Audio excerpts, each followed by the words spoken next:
ஸ்கூலுக்கு போய் திரும்பி வரும்போது வீட்டுக்கு போற பாலையே காணும். நாங்க குழம்பு நின்றுட்டேன்.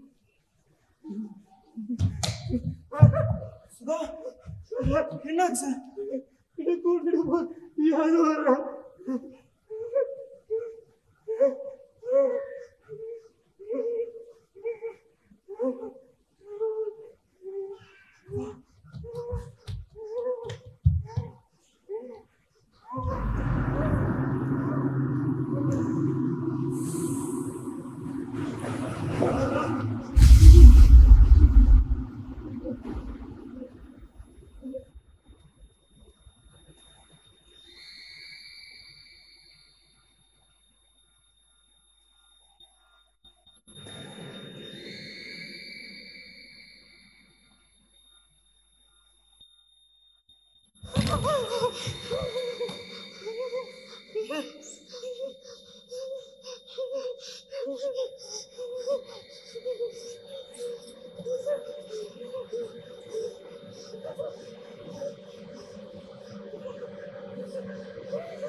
அம்மா,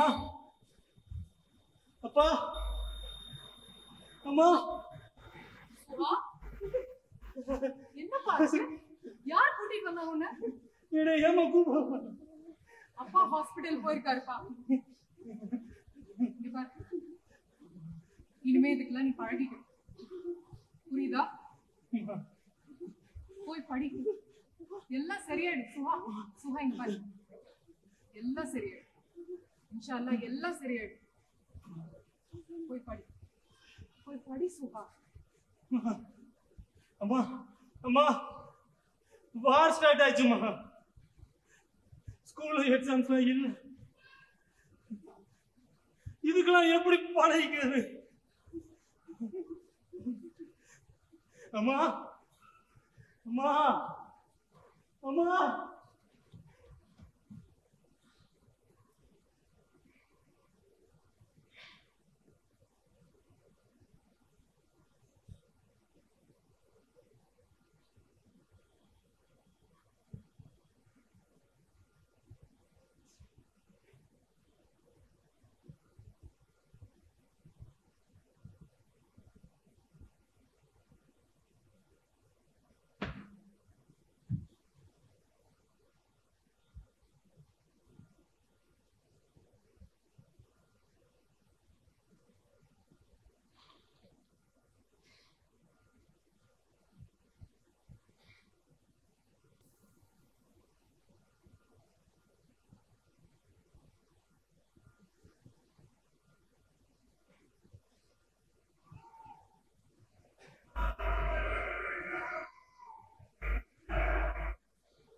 சமீப நாட்களா நாம அதிகமா கேட்டுக்கொண்டிருக்கிற ஒரு பேர் காசா அப்படிங்கிறது பாலஸ்தீன நாட்டில் இருக்க ஒரு இடம்.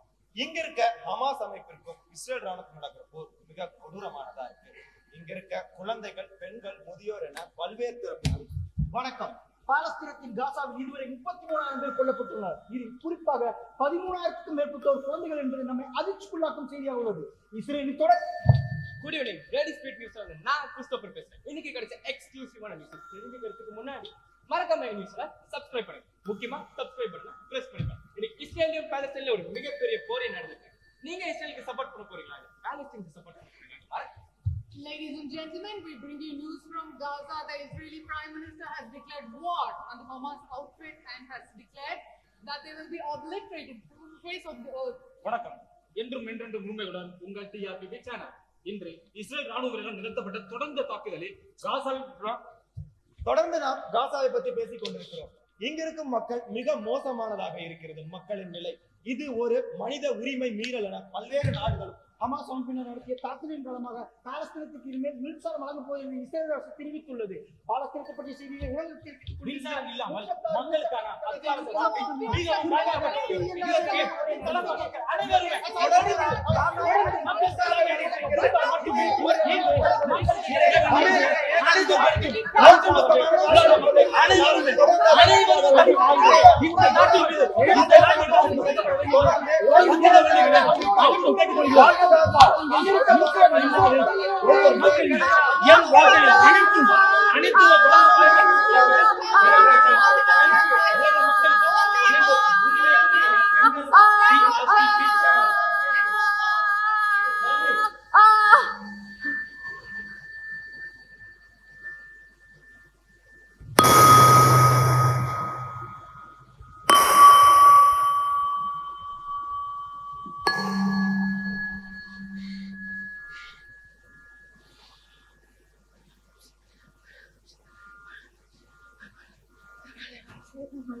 I'm alive. I'm safe. I'm alive. I'm safe. I'm alive. I'm alive.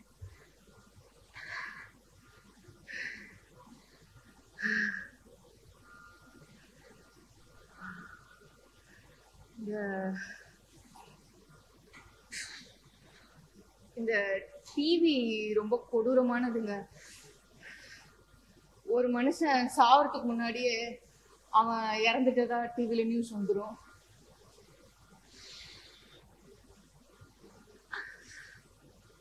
போர் இல்லைன்னா இவங்களுக்குலாம் என்ன வேலை? அடுத்த போர் எப்போ வரும்னு எதிர்பார்த்து காத்துட்டு இருப்பாங்க.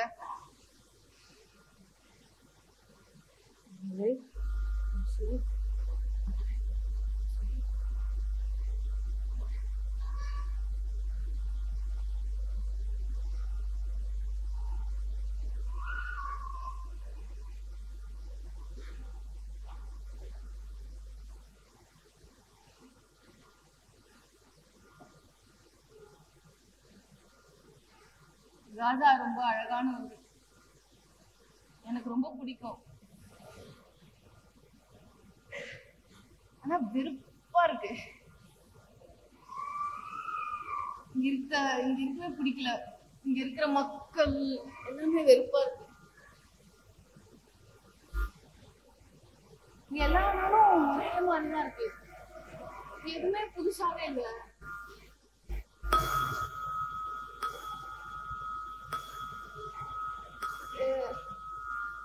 தினம் காலையில எந்திரிச்ச உடனே மூஞ்சி முன்னாடி ஒரு கரண்ட் கம்பம் நிற்கும். எனக்கு ஒரு ஆசை, ஒரு நாள் எந்திரிச்சு பார்க்கும்போது அந்த கரண்ட் கம்பம் இல்லாம போயிடும்.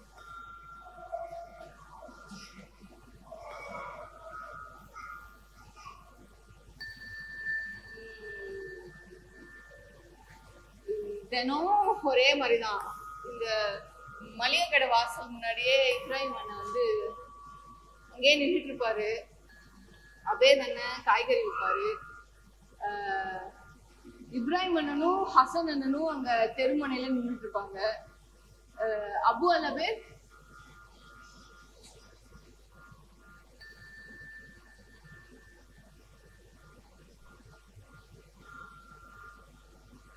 அபு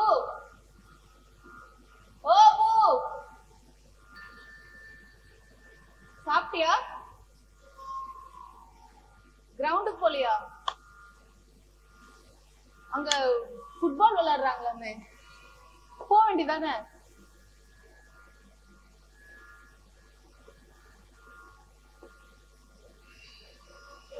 அந்த வீட்டு வாசக்கதை முன்னாடியே உட்கார்ந்து இருப்பாங்க. தினம் வீடு எங்கேயோ இருந்துச்சு ஓடிருமோன்னு அவனுக்கு பயம்.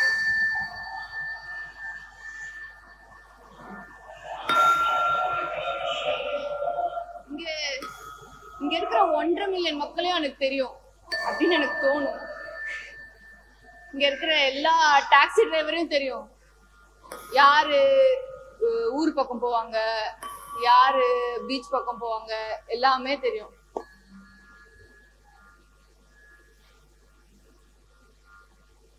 ஒரே அலுப்பா இருக்கு எனக்கு. எனக்கு எங்கேயாச்சும் போகணும், எங்கேயாவது டிராவல் பண்ணணும்.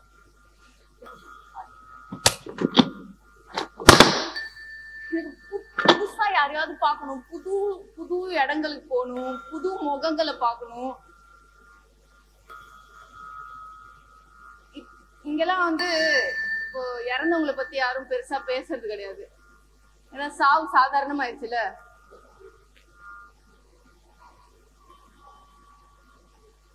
போருக்கு அப்புறம் சாவு வாழ்வு.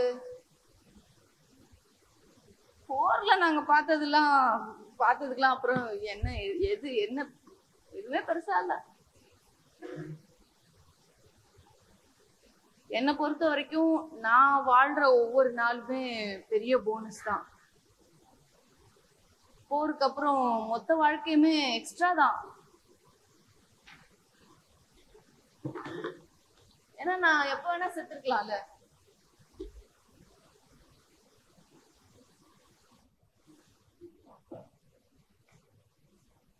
எப்ப வேணா சாவலாம், எப்ப வேணா சாவலாம்.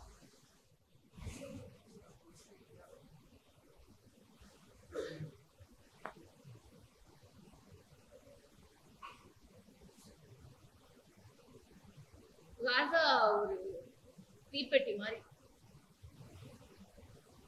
நாங்கெல்லாம் அதுல இருக்கிற தீக்குச்சி. எப்ப வேணா கொளுத்தப்படலாம்.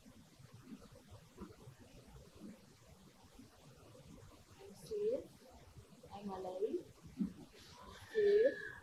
I'm alive. I'm safe. Hello. நீங்க விளையாடுறீங்களா? வந்த விடாம கேட்கிறீங்க. சரி சரி கிக் பண்ணு. தொடர்ந்து தடுக்கிறாள் நீங்க.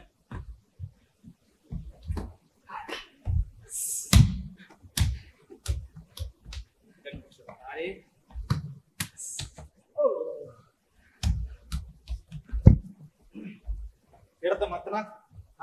ட்ரை பண்றா. அப்ப நான் உனக்கு இருக்கீங்க.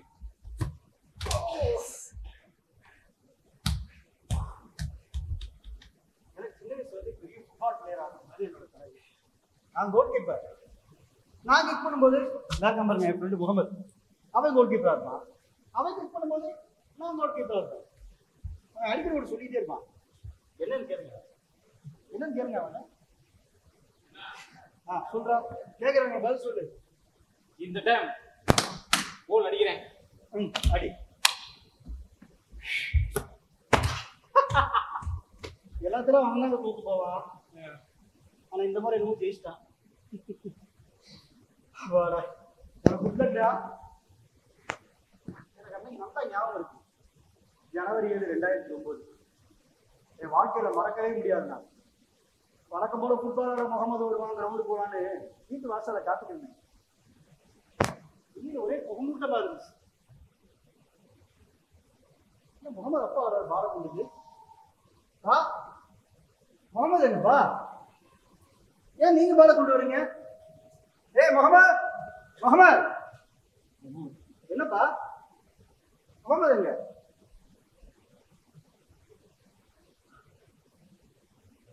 என்னப்பா? நம்மளை விட்டுட்டு போயிட்டான்பா.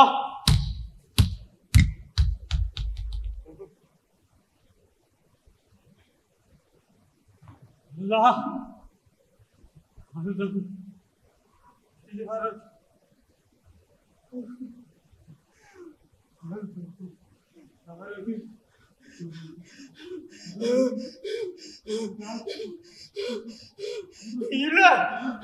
நிச்சயமா என்னோட முகமா இருக்க முடியாது.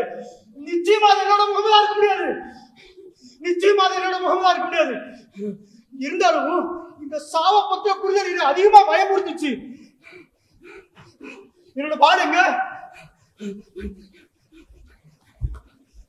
நான் மசூதி நோக்கி ஓடுறேன்.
வாங்க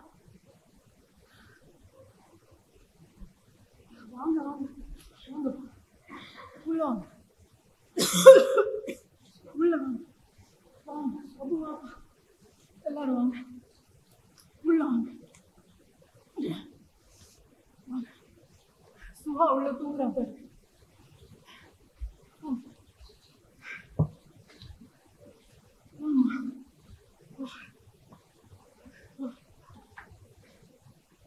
சாப்பிடுங்க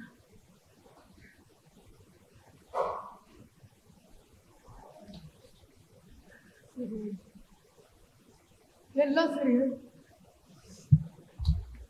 இன்ஷா அல்லாஹ் எல்லாம் சரியாயிடும் நான் சொல்றேன் எல்லாம் சரியாயிடும் போய் கொஞ்ச நேரம் உள்ள படுங்க கொஞ்ச நேரம் உள்ள படுங்க படுங்க எல்லாம் சரியாயிடும் சரியாயிடும் சரியாயிடும்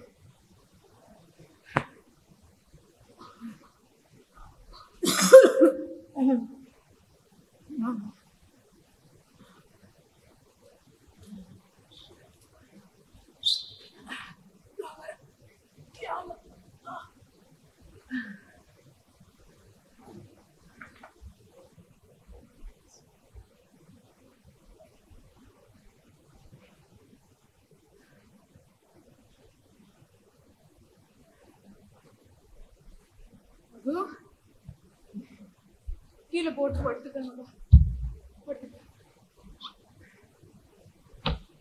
ஏதாவது வேணுமாப்பா? எல்லாம் சரியாயிடும்.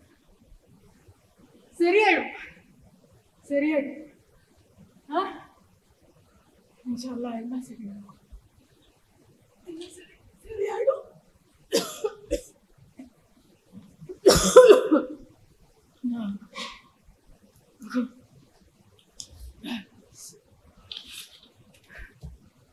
சரியாயிடும்.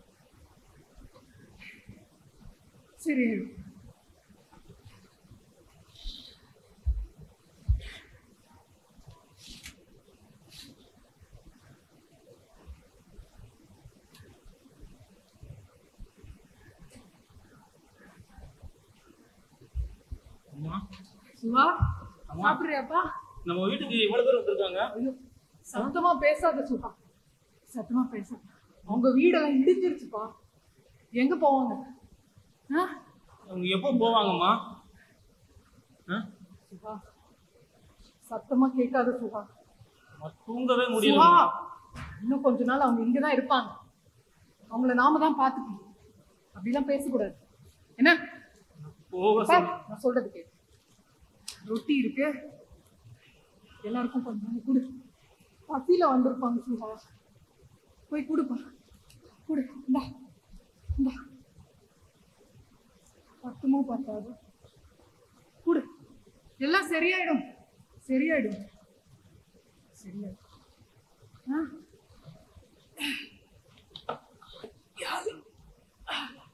அம்மா,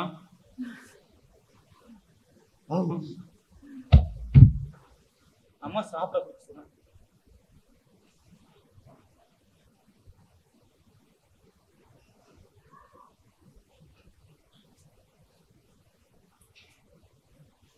சொல்லாம அம்மா சாப்பிட கொடுத்து.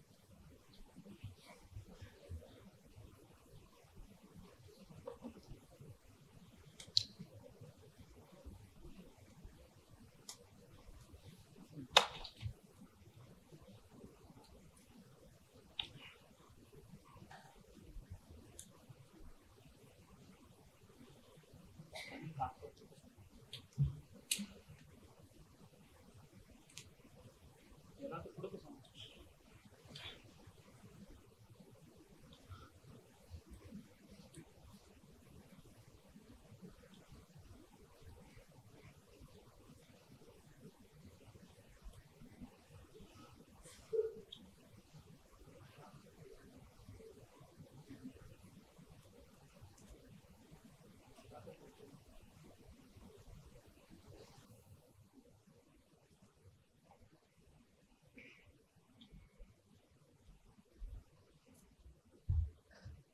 அம்மா, அம்மா கொடுத்துட்டேம்மா. சுபா, வெளிய துணி காயுது, எடுத்துட்டு வாப்பா.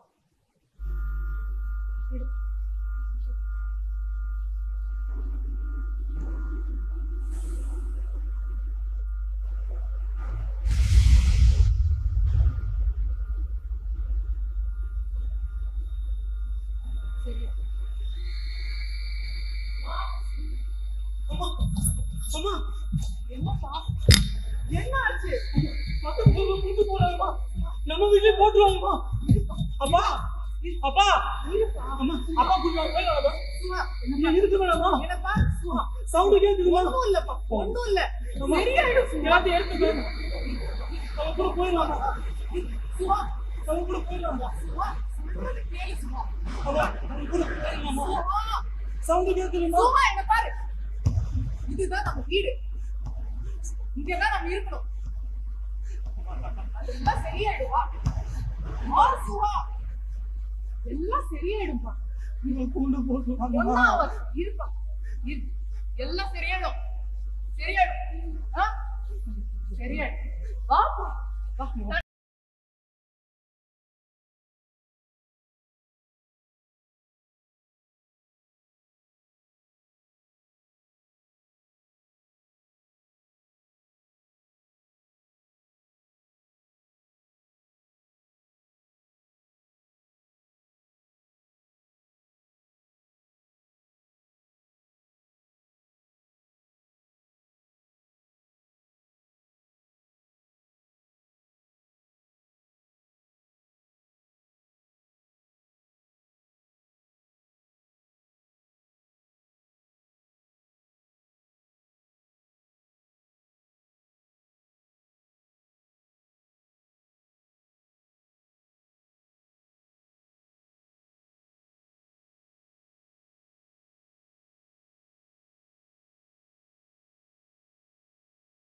நான் இங்க 3 மாசமா வந்துட்டு இருக்கேன். இன்னும் நான் எவ்வளவு நாள் இங்க வர போறேன்னு தெரியல.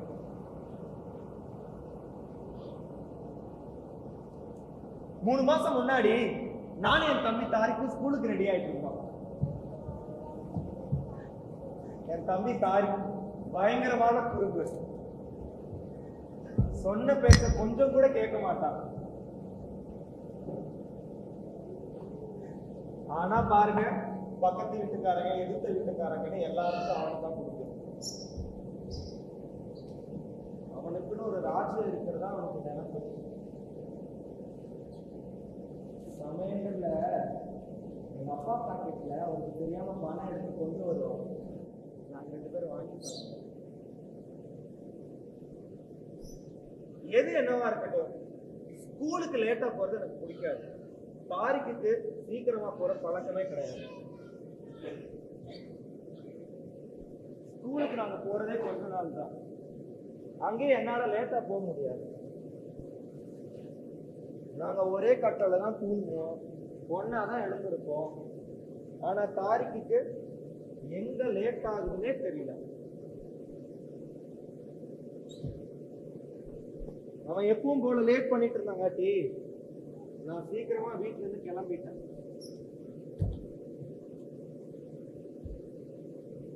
தெரு பக்கமா போயிட்டு இருக்கும் போது தாரிக்க திரும்பி பார்த்தேன்.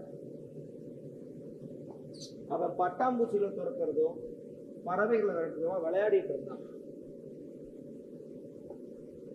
ஏதோ இந்த உலகமே அவனுக்கு தான் படைச்சிருக்க மாதிரி நினைப்பு.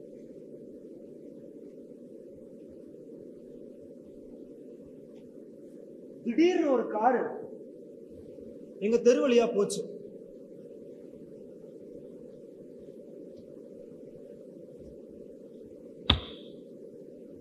அந்த கார் போன கொஞ்ச நேரத்திலேயே ஒரு போர் விமானம் எங்க தலைக்கு மேல போச்சு.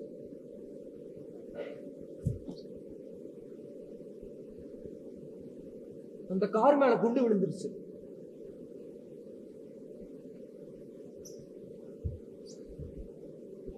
அந்த காரை சுத்தி இருந்த பறவைங்க, பட்டாம்பூச்சிங்க எல்லாமே கருகி போச்சு. எங்க அக்கா கூட கூப்பிட்டா, வாய போய் வேடிக்கை பார்ப்போன்னு.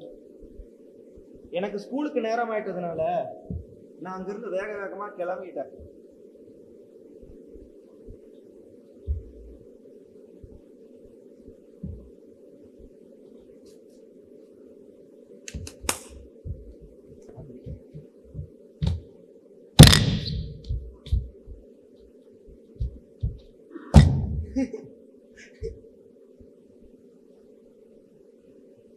என்னவா? வழக்கம் போல இவன் ஸ்கூல் பஸ்ஸை விட்டுருப்பான். இவன் லேட் ஆகுறாங்கன்னு ஸ்கூல்ல எல்லாரும் என்ன திட்ட போறாங்க. மாமா 3 நாள் லீவ் சொல்லிட்டு வரட்டுமா?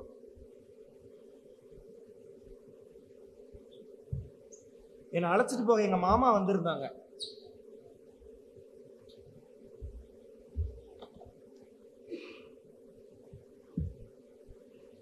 கார்ல தான் போனோம். அன்னைக்கு எங்க காரு ரேடியோ நியூஸ் எதுவுமே இல்லாம ரொம்ப அமைதியா போச்சு. ஒரு இறுதி உருவம் மாதிரி எங்க கார் போறத நான் அன்னைக்கு தான் முறை பாக்குறேன்.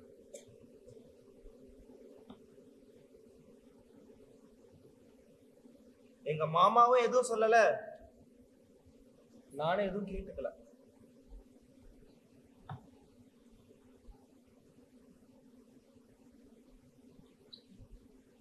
வீட்டுக்கு போனதும் எங்க வாசல்ல எங்க வீட்டு நபர்களை தாண்டி ஒரு 100 பேருக்கு மேல இருக்கிறத நான் அன்னைக்கு தான் பார்த்தேன்.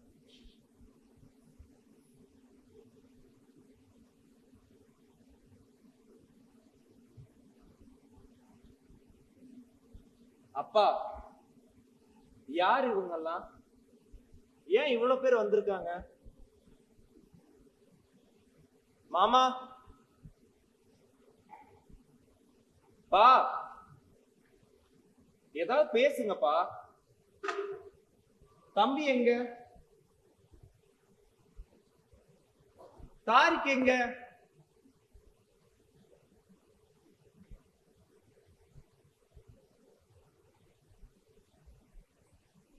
அன்னைக்குதான் முறையா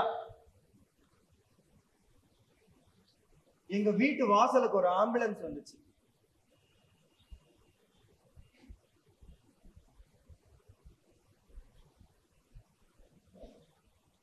அதுல இருந்து தாரிக்க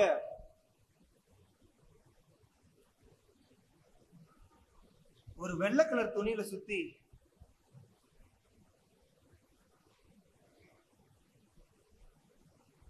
அவன் ஒரு தேவதை மாதிரி தூங்கிட்டு இருந்தான். அவன் அவ்வளவு அமைதியா இருந்து நான் பார்த்ததே இல்லை. தாரிக், டேய் டேய் கோச்சிட்டியா? நான் ஸ்கூலுக்கு விட்டு போக மாட்டேன், எந்திரி. டேய் இங்க பாரு, என்கிட்ட ஏதாவது பேசு.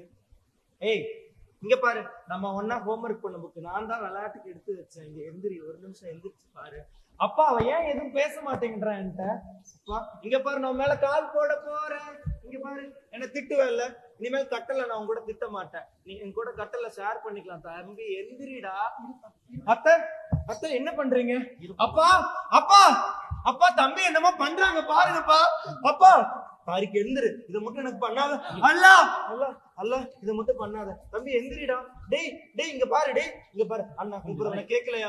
நடிக்காத தாரிக், நான் உன்னை அடிச்சிருவேன். நெசமாலுமே எந்திரிச்சிரு. அத்தை ஒரு நிமிஷம் இருங்க. மாமா மாமா இருங்க. தம்பி எந்திரி. அப்பா ஏதாவது சொல்லுங்கப்பா. ஏன்பா என்கிட்ட பேச மாட்டேன்றா? அப்பா ஏதாவது சொல்லுங்க. ஐயோ ஐயோ ஐயோ, அவன் இல்லாம இருக்க முடியாதுங்க.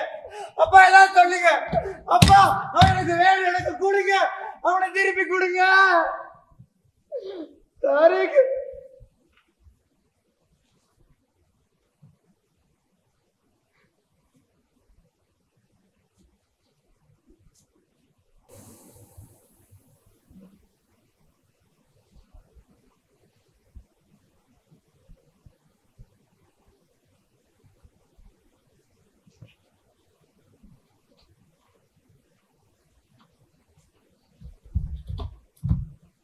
அல்லாஹ் அக்பர்.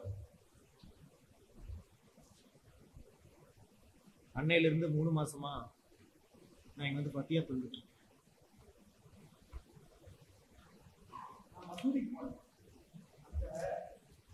நூறா சதவி போன உடம்ப ஆலஸ்தீன கொடியில மூட்டை வெட்டி கொண்டு வந்தாங்க. அது நிச்சயமா என் முகமது. இந்த உடம்ப கட்டி பிடிக்கவும் முத்தம் கொடுக்கவும் முடியல. ஒரு சதைகளா இருந்துச்சு. மசூதியில் உள்ள இடுகாட்டுல முகமதை புதைச்சிட்டாங்க. அதுக்கு பிறகு முகமதை நான் பார்த்தது. அப்பதான் எனக்கு ஒரு விஷயம் புரிஞ்சுச்சு. முகமது இந்த போட்டை என்னை தனியா விட்டுட்டு போயிட்டாரு. எனக்கு முகமது கிட்ட ஒன்று சொல்லணும். முகமது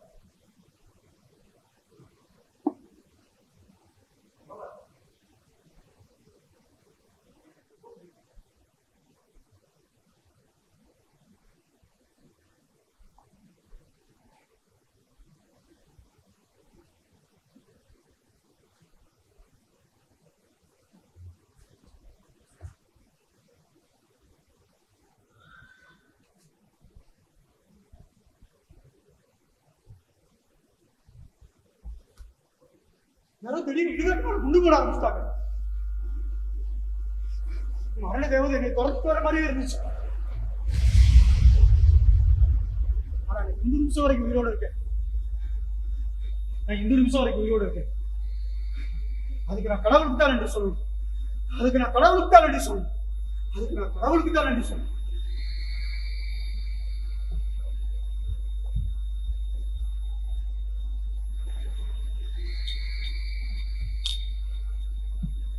எனக்கு பெரிய சயின்டிஸ்ட் ஆகும். விசித்திரமான பல விஷயங்களை படிக்கணும். தாதாவும் அந்த மாதிரி தான். இங்க நான் நிறைய விஷயங்களை கத்துக்கிட்டேன். அது நிறைய பேருக்கு சொல்லி கொடுக்கணும்னு ஆசைப்படுறேன்.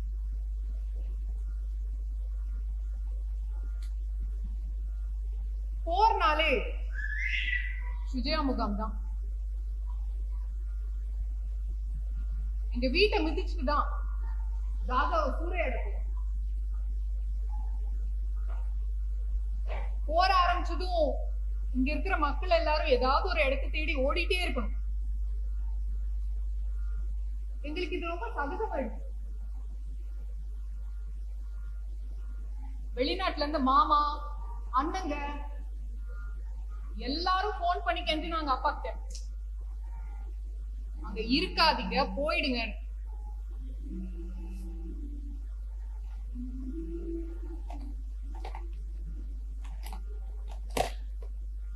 பக்கத்து வீட்டுக்காரங்க கூட எல்லாரும் கேட்டாங்க வாங்க போயிடலாங்க. இல்ல இதுதான் என் வீடு, நம்ம வீடுதான் நமக்கு பாதுகாப்பான இடம் அப்படின்னு அப்பா சொல்லிட்டாரு. நானும் அம்மாவும் மூட்டை முடிச்செல்லாம் கட்டிட்டு அக்கா வீட்டுக்கு கிளம்பிட்டோம். போகும்போது கூட கேட்டேன் அப்பா கிட்ட, அப்பா வரீங்களா இல்லையா? நீங்க போங்க நான் வரேன் அப்படின்னு சொல்லி எங்களை அனுப்பிட்டாரு. போற வழியில அம்மா கிட்ட கேட்டேன், அம்மா அப்பா எல்லாம் வருவாரு வாடி அப்படின்னு சொல்லி கூட்டிட்டு போயிட்டாங்க. ஆனா அம்மா ரொம்ப புத்திசாலி. நாங்க செஞ்ச ரொட்டி எல்லாம் வீட்லயே விட்டுட்டு வந்துட்டாங்க. அக்கா வீட்டுக்கு போனது முத வேலையா அப்பாக்கு போன் பண்ணி, சல்மான் அந்த ரொட்டி எல்லாம் விட்டுட்டு வந்துட்டோம், அதை மட்டும் கொஞ்சம் எடுத்துட்டு வரியா அப்படின்னு சொன்னதுதான். அப்பா எங்க வலையில வசமா மாட்டிக்கிட்டாரு. ஆனா அடுத்த நாள் புகை மூட்டத்துல தான் முடிச்சோம். மருந்து குண்டு போட்டுட்டாங்க. கண்ணெல்லாம் ஒரே எரிச்சல், இருமல். அப்பா உடனே ஆரம்பிச்சுட்டாரு. நான் தான் அப்பாவே சொன்னேன், நம்ம வீடு தான் நமக்கு பாதுகாப்பான இடம். போத குறைக்கு பக்கத்து வீடு, பள்ளிவாசல் எல்லா இடத்துலயும் குண்டு வெடிச்சுது. சரி சரி கிளம்புங்க நம்ம வீட்டுக்கே போகலாம் அப்படின்னு அப்பா சொல்லி வாய மூடல. முகாம்ல இருக்க எங்க வீடு இல்ல, அங்கேயும் குண்டு விழுந்துட்டு தான் சொன்னாங்க. அன்னைக்குதான் நாங்க எல்லாரும் அப்பாவை நிமிர்ந்து பார்த்தோம். அன்னைக்கு எனக்கு புரிஞ்சுது, காசால எந்த இடமும் பாதுகாப்பானது இல்லைன்னு. அதுக்கப்புறம் நல்ல துணிமணிங்க, ஓடாத நகைங்க எல்லாம் போட்டுக்க ஆரம்பிச்சேன். இந்த சாவு எந்நேரமும் வரலாம், தயாரா இருக்கணும்ல. இது கொஞ்சம் பின் பண்ணி விட்டுருந்தா நீங்க தான் இங்கதான்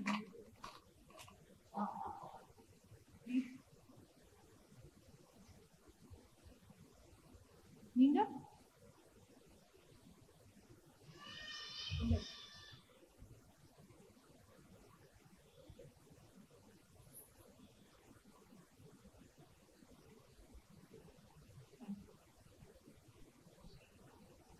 என்ன சொல்லிட்டு இருந்த? சாவு எந்நேரமும் வரலாம். இதுல பிரச்சனை என்னன்னா, ராக்கெட் வந்து விழுந்துட்டா என் உடம்பு 100 துண்டா செதறிடும்.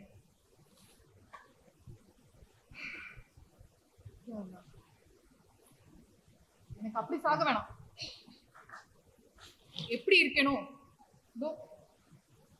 இப்படியே சாகும். இப்படி காசால எங்க கனவெல்லாம் நல்லபடியா வாழணும்னு இல்லை,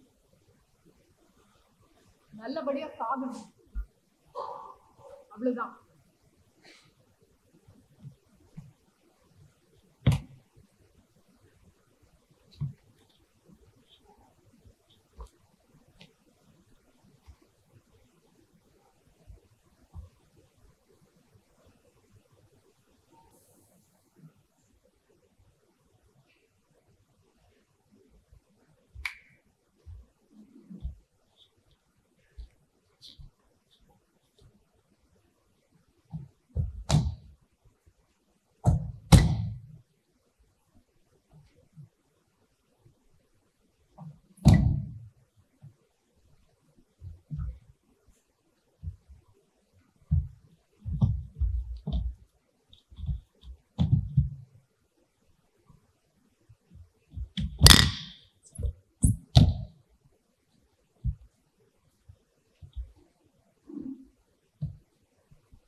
மஞ்சள் போலியா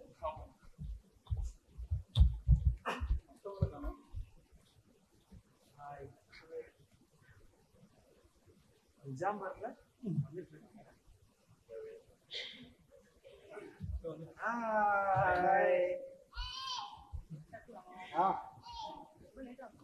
இல்ல இல்ல நீங்க லீட் பண்றீங்களா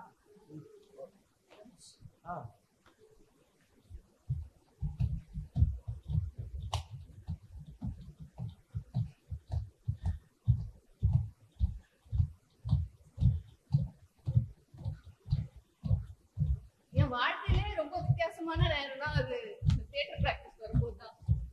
இதுதான் என் வாழ்க்கை லட்சியம் எல்லாமே.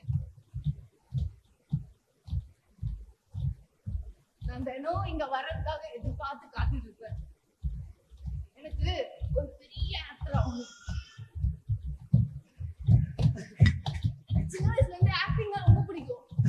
ஆனா எங்க போனாலும் என்ன வெளியே அனுப்பிடுவாங்க. இங்க அந்த மாதிரி இல்ல, இங்க வித்தியாசமா இருக்கு.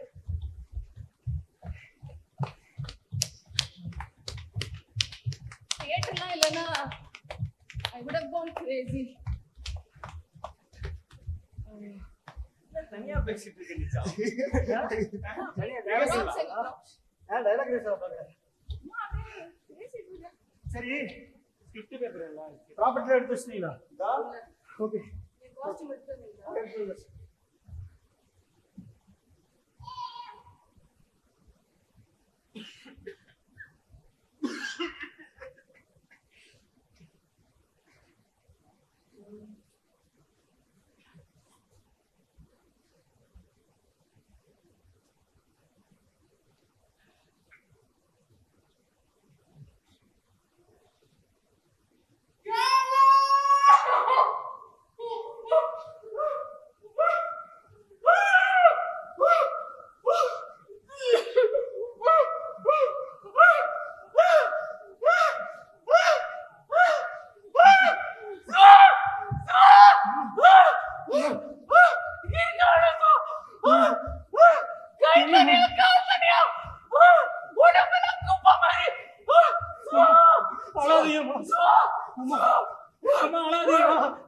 எல்லாம் சரியாயிடுமா? எல்லாம் சரியாயிடுமா? சொல்லுங்க அம்மா அழாதீங்க. அம்மா அழாதீங்க. எல்லாம் சரியாயிடுமா? அம்மா அழாதீங்க. அம்மா அழாதீங்க.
எங்க போனீங்க?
எங்க ஊர்ல நாங்க என்னைக்குமே எங்க ஆட்டத்தை முழுசா விளையாண்டதே இல்லை. ஏன்னா மத்த ஊர் குழந்தைங்க மாதிரி எங்க ஊர் குழந்தைங்க ரொம்ப நாள் குழந்தையாவே இருக்க முடியறது இல்லை.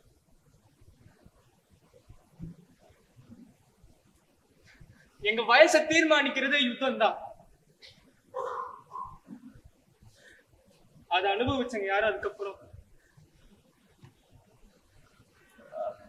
விளையாட முடியறது இல்லை.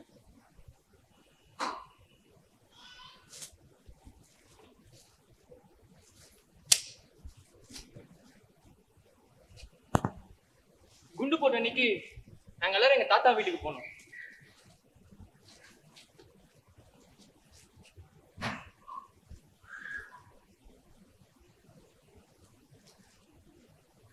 அவங்க போன அடுத்த நாளே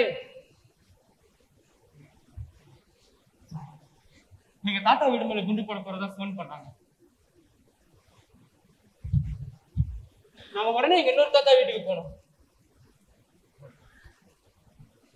அங்க போனா எங்க அத்தை 5 பேர் குடும்பமா இருந்துச்சு. நானும் எங்க அத்தை பசங்களும் ரொம்ப க்ளோஸ் ஆயிட்டோம். அவங்க கூட தான் தூங்குறது, ராத்திரி முழுக்க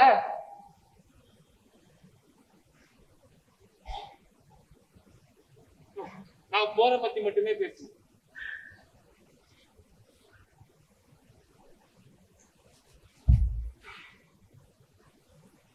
எனக்கு அங்க இருக்க ரொம்ப பயமா இருந்துச்சு.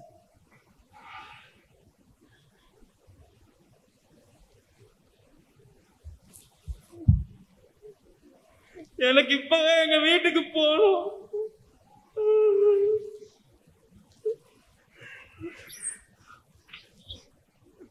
என் கட்டிலுக்கு என் தலைவனைய கட்டி பிடிச்சிட்டு தூங்கணும்.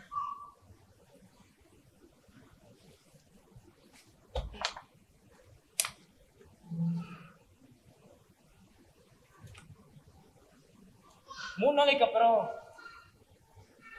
எங்க ஊர் மேல குண்டு போட போறத நிப்பாட்டிட்டு தான் சொன்னாங்க.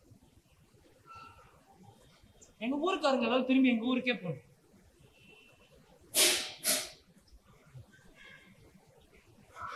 எங்க பக்கத்து வீட்டுக்காரங்க வீடு அது இப்ப அங்க இல்ல. நாங்க திரும்பி எங்க வீட்டுக்கே வந்தோம். ஆனா எனக்கு இப்ப தூக்கமே வரல.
நல்லா இருக்குங்களா? நல்லா இருக்குங்களா?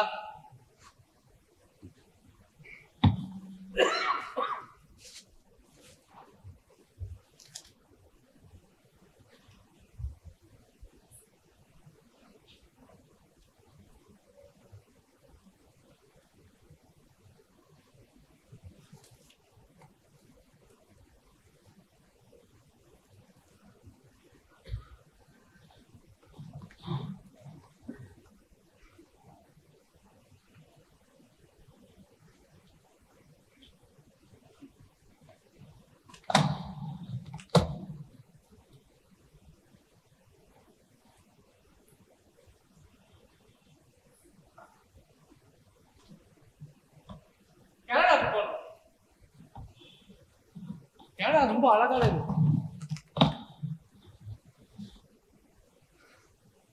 அது எங்க ஊர் மாதிரி இல்லை. எங்க மாமா அனுப்பின வீடியோல பார்த்திருக்கேன். ஆமா, எங்க மாமா அனுப்பின வீடியோல பார்த்தேன். அங்க இருக்கிற பார்க்கு, பீச், பெண்கள் ரொம்ப அழகா இருக்கு. அதனாலேயே எனக்கு நடிக்க பிடிச்சிருக்கு.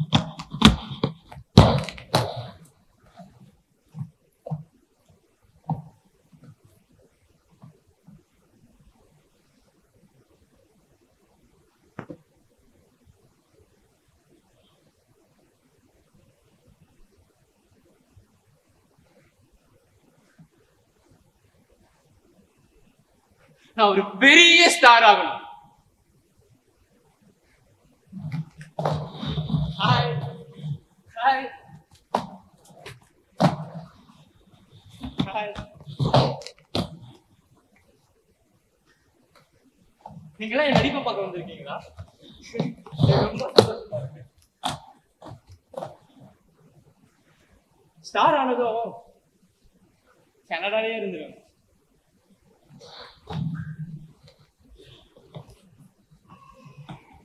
அங்கே ஒரு பொண்ணை பார்த்து கல்யாணமும் பண்ணிட்டேன். எனக்கு இது வீடு, குழந்தைங்க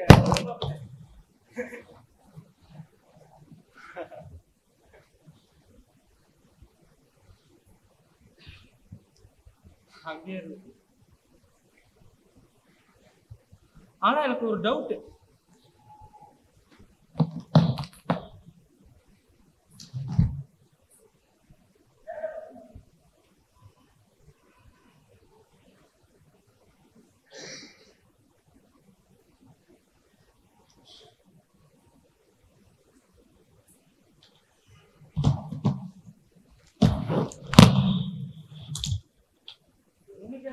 கனடா என்ன பண்ணி பேசுவாங்க?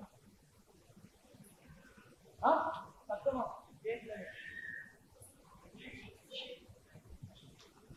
இங்கிலீஷா? எல்லா இடத்துலயும் இங்கிலீஷ்.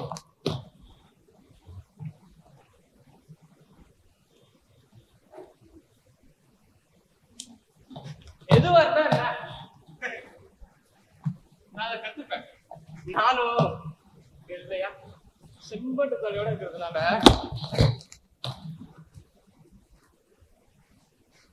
நான் ஒரு அரபு நம்மளால கண்டுபிடிக்கவே முடியும்.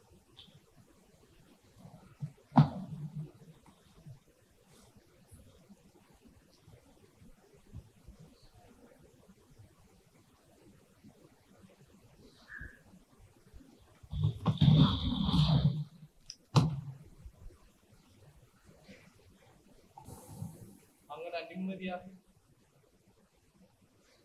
சந்தோஷமா இருப்பேன்.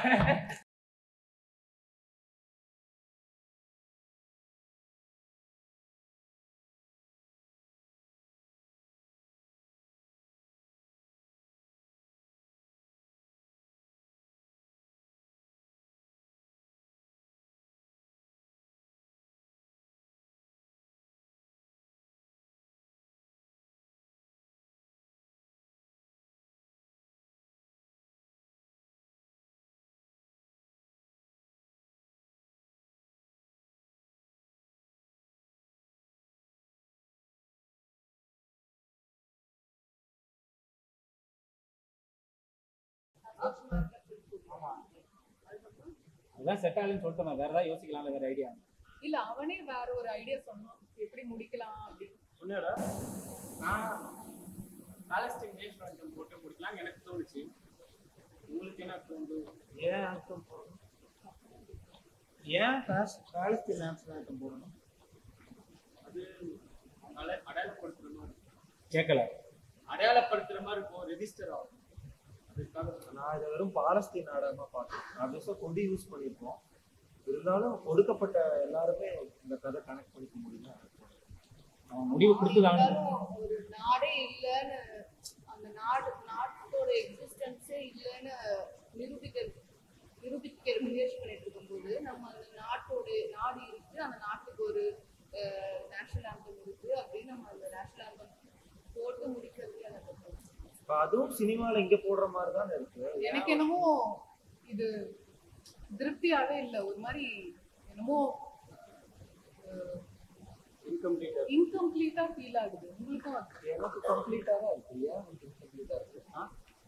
ஒரு ஹோப்பே இல்லாம ஒரு மாதிரி இன்னொரு கதையை சேர்க்கலாமோ அப்படின்னு தோணுது.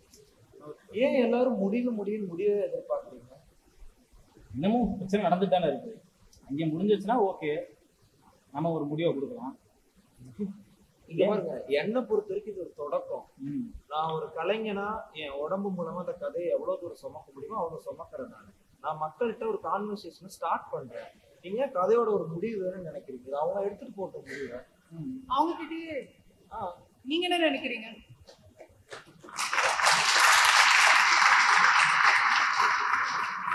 கிளைமேக்ஸோட தாண்டி உண்மையிலே இந்த பிளே இந்த இதை பத்தி நீங்க என்ன நினைக்கிறீங்க அப்படின்றாங்க. நாடக முடிவு எப்படி இருக்கலாம்னு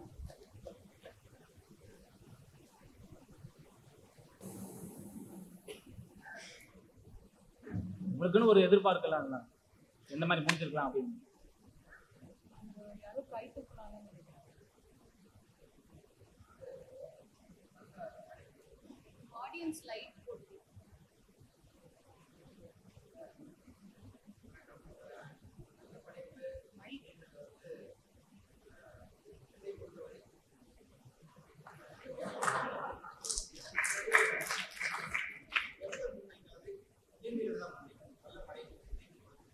உங்களுடைய இந்த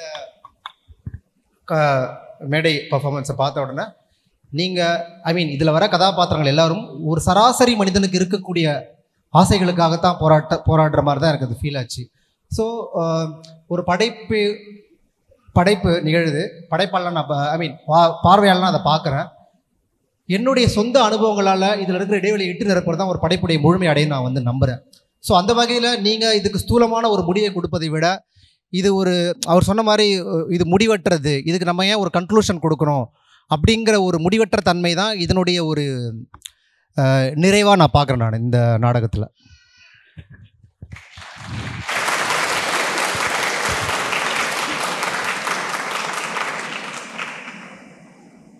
வேற யாராவது?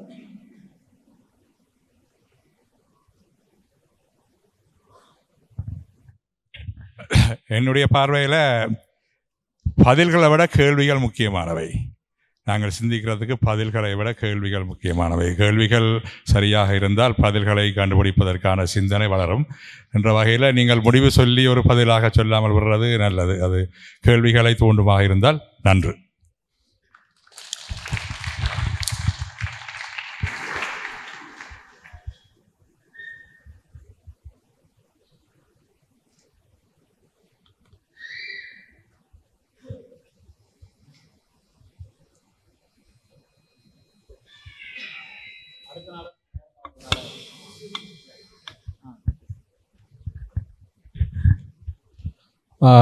வாருக்கும் ஃபியருக்கும் கன்க்ளூஷனே கிடையாது, அது எப்பயுமே இருந்துக்கிட்டே தான் இருக்கும்.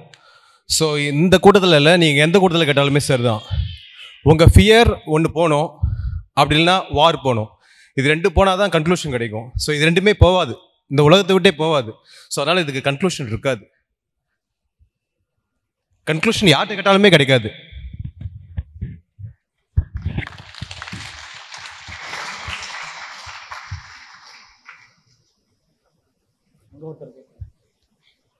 மைக்கை பாஸ் பண்ணு.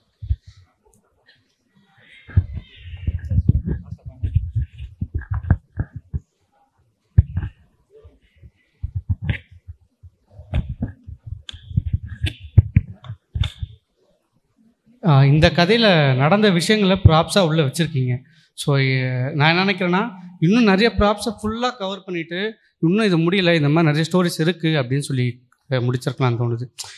இப்போ நடந்த ஒவ்வொரு ஸ்டோரிஸும் ஒவ்வொரு ப்ராப்ஸாக நம்ம வச்சுருக்கோம், நடந்தவங்கள ஒரு ஸ்டோரிஸ் தான் இருக்குது. இன்னும் நிறைய வேறு ப்ராப்ஸை உள்ளே வச்சுட்டு இது மாதிரி சொல்லப்படாத கதைகள் நிறைய இருக்குது, அது சொல்கிறதுக்கான டைம் இங்கே கிடைக்கல. அதுமாரி இது முடிவில்லாமல் ப்ராப்ஸ் நம்ம அடிக்கிட்டே போகிற மாதிரி வச்சுருந்துருக்கலாம்னு தோணுது எனக்கு.